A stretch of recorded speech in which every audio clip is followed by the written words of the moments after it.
What's good, people? Thank you as always for passing by the channel. Much appreciated. Hit that subscribe button if you guys are new. What a war. What a war we had. I didn't expect it to be that good. I know some people did.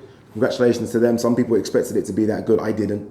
I thought Fowler would be too strong, too good, and too everything, if I'm honest, for Scott Fitzgerald. And I actually thought that Fowler would get a late stoppage. After round 3, I think, I decided that wasn't the case. I decided that wasn't going to be the case and that they were going to go the full distance, and they did.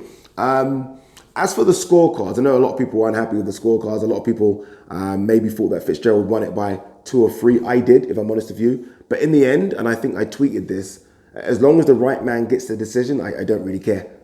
I'll be honest with you, I'm not that upset about the scorecards. As long as the right man goes home with the win, and Scott Fitzgerald did that. What a way to do it as well. Some people sent me video footage of people after the fight, Liverpudlians, Scousers, actually shouting Fitzgerald's name. That's how you do it. You go into someone's backyard, put on a performance like that, and even as an away fighter, the home fighters will scream your name. We've seen it before. George Groves, Carl Froch, we've seen it before. It does happen. And he put on a fantastic performance. And he sealed the deal by getting the knockdown. And you have to think, if he didn't get that knockdown, looking at the scorecards, he might have lost that fight. He might have lost the fight, or it could have been a draw. And it shouldn't have been. So congratulations to Scott Fitzgerald. For Anthony Fowler, and someone needs to kind of educate me a bit on this, because I follow both on Twitter, but I don't follow their Twitter timeline, so to speak. So I don't see what a lot of people are saying back and forth to them. But he gets a lot of stick, or am I just reading it wrong? Might be reading it wrong here, but I've seen quotes like the most hated man in British boxing, and it confuses me.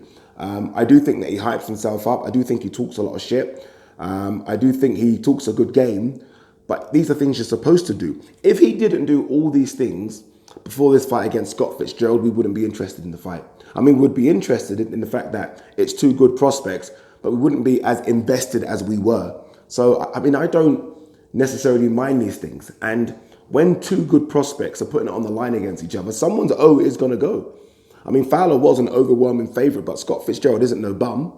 I mean, this guy does have a good amateur record as well. He's unbeaten in the pros. So he's no walkover.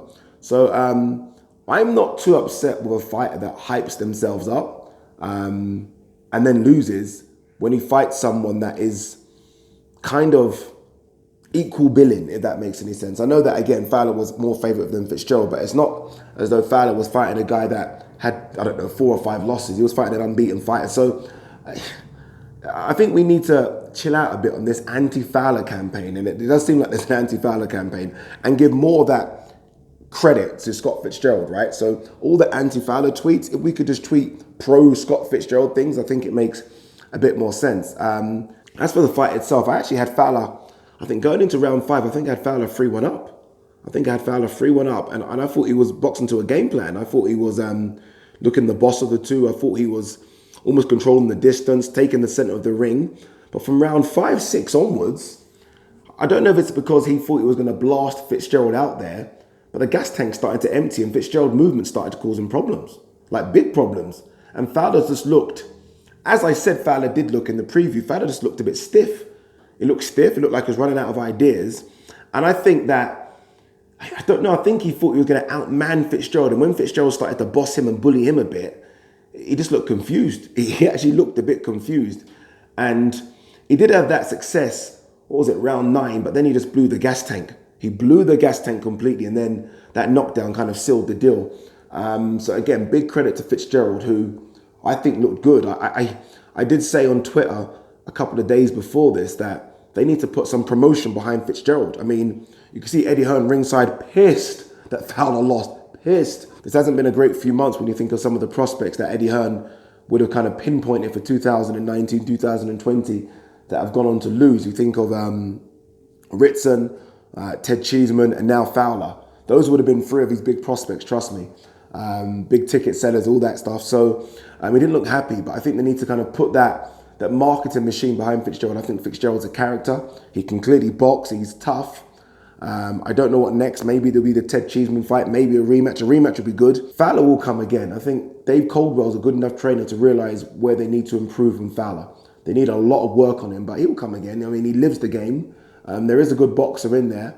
But I think maybe his emotions caused him to really think that he could get the job done early. And I think after round 4 or 5, when he realised he couldn't, I think he ran out of ideas. But as I said, I think Fowler will come again, and it'll be good to see what both of them do next. Does Fitzgerald fight Cheeseman, or do they do the rematch? I think they might do the rematch. What do you guys think? Let me know. Peace.